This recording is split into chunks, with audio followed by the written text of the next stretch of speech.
ಯಜಮಾನ ನೀವು ಹೇಳಿದ್ದು ರೆಡಿಯಾಗಿದೆ ತಾನೆ? ರೆಡಿಯಾಗಿದೆ. ಬನ್ನಿ.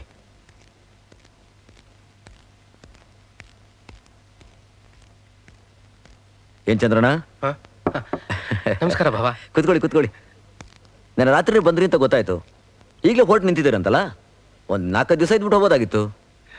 ಕೆಲಸ ಇತ್ತು, ಅಮ್ಮ ಬೇರೆ ಕಾಯ್ತಾ ಇರ್ತಾರೆ. ಕುತ್ಕೊಳ್ಳಿ.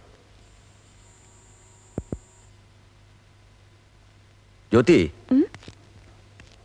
ರಾತ್ರಿಯಿಂದ ಒಂದು 4 ಪ್ರಶ್ನೆಗಳು ನನ್ನ ಕಾಡ್ತಾ ಇದೆ. ಉತ್ತರನೇ ಗೊತ್ತಾಗ್ತಾ ಇಲ್ಲ. ಆ ಪ್ರಶ್ನೆಗಳಿಗೆ ನೀವಿಬ್ರು ಉತ್ತರ ಕೊಟ್ರೆ ಒಂದು ದೊಡ್ಡ ಬಹುಮಾನ ಕೊಡ್ತೀನಿ. ಪ್ರಶ್ನೆ ಏನು ಅಂತ ಹೇಳಿ ಭಾವ.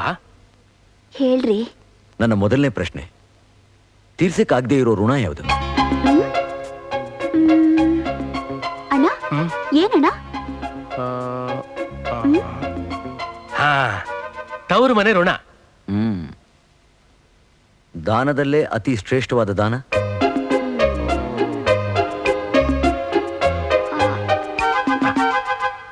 ಕನ್ಯಾದಾನ. ಕಣ್ಣು ಕಾಣಿಸೋ ದೇವರು? ಗುರು. ಅಲ್ಲ. ತಾಯಿ. ಕರೆಕ್ಟ್. ಅಲ್ಲಲ್ಲ, ತಾಯಿ ತಂದೆ ಇಬ್ರು. Very good. ಬಹುಮಾನ ಕೊಡ್ತೀನಿ ಅಂದ್ರಲ್ಲ, ಎಲ್ಲಿ ಕೊಡಿ? ನನಗೆ ಕಾಲ್ ಭಾಗ, ನಮ್ ಚಂದ್ರನಿಗೆ ಮುಕ್ಕಾಲ್ ಭಾಗ. ಎಲ್ಲ ಚಂದ್ರನಂಗೆ.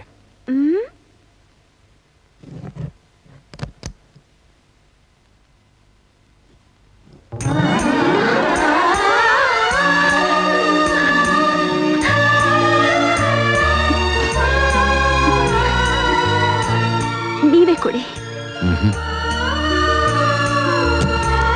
ನೀನೇ ಕೊಡು ಜ್ಯೋತಿ. ನಿನ್ನ ತವರಿಗೆ ಒಳ್ಳೇದಾಗ್ಲಿ ಅಂತ ತುಂಬು ಹೃದಯದಿಂದ ಹಾರೈಸ್ಕೊಡು.